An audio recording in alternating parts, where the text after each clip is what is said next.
Most people still don't grasp how serious the situation has become for Donald Trump, but if you step back and actually connect the dots, the picture is getting harder and harder to dismiss, especially because so many of the owning signs aren't coming from critics.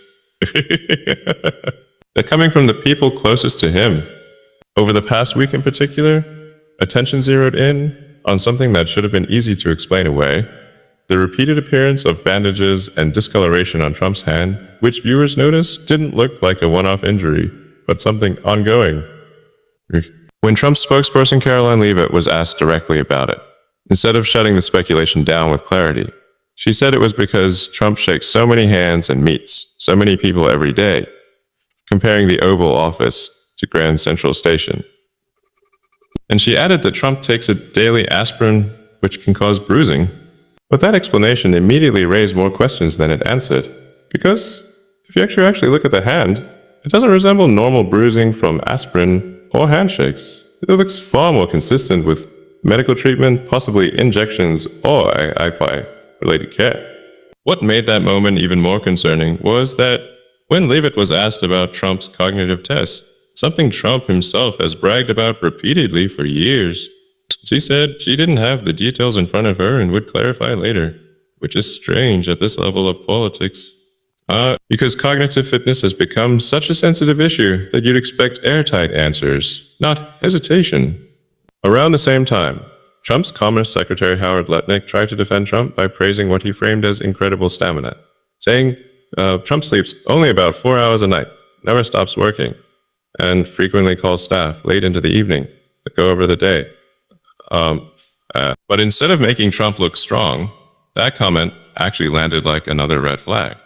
Because chronic sleep deprivation in someone nearing 80 isn't impressive. It's often associated with serious cognitive issues, including dementia and Alzheimer's. And medical experts have been clear about that for years. While these official explanations were unfolding, independent media figures and commentators started compiling footage that many people had already noticed individually, but hadn't fully connected. Clips showing Trump struggling with balance, leaning on aids while walking, moving stiffly, appearing confused mid-sentence, or having trouble completing thoughts. Rosie O'Donnell went on air with Jim Acosta and said bluntly that if people can't see Trump is in the middle of a serious cognitive health crisis, then they're not paying attention. Pointing to video of Trump walking to a helicopter while leaning on someone beside him and appearing to have trouble with his left foot, saying he looks very ill and that no one in power seems willing to say it out loud. Psychologist John Gartner added professional context, explaining that while Alzheimer's is often mentioned, Trump's symptoms actually align more closely with frontotemporal dementia, which affects language, memory, behavior, and motor function. And he pointed specifically to Trump's frequent mispronunciations, memory lapses, increasingly disinhibited behavior, facial drooping, abnormal gait, and psychomotor decline, stressing that these aren't isolated moments or normal aging, but signs of progressive deterioration that would normally prompt neurological testing and an MRI from any responsible doctor. Family voices made the concerns even harder to ignore, with Trump's nephew Fred Trump III saying he recognizes these warning signs because he saw the same patterns in his grandfather and Trump's older sister, openly acknowledging that dementia runs in the family and saying Trump looks older.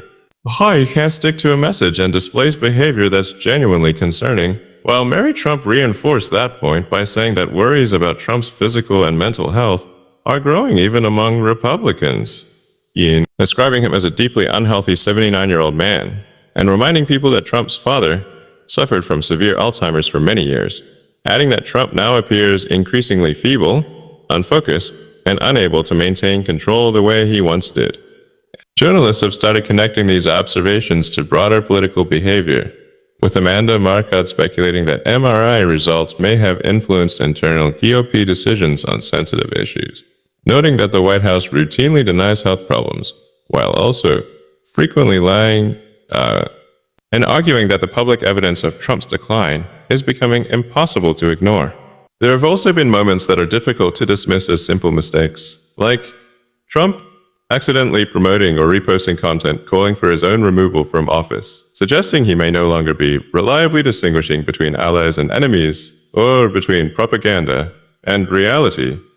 Just so. At the same time, Trump has continued boasting about acing cognitive tests, yet he was unable to explain what body part an MRI was performed on, which led to his doctor releasing a highly questionable note claiming it was a preventative abdominal MRI. A claim that raised more eyebrows than reassurance.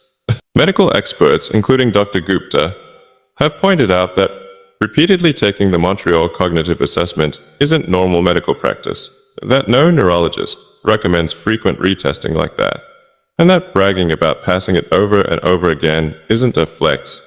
It's a red flag indicating ongoing concern. Fox News attempted to counter all of this by releasing Trump's private schedule to prove productivity.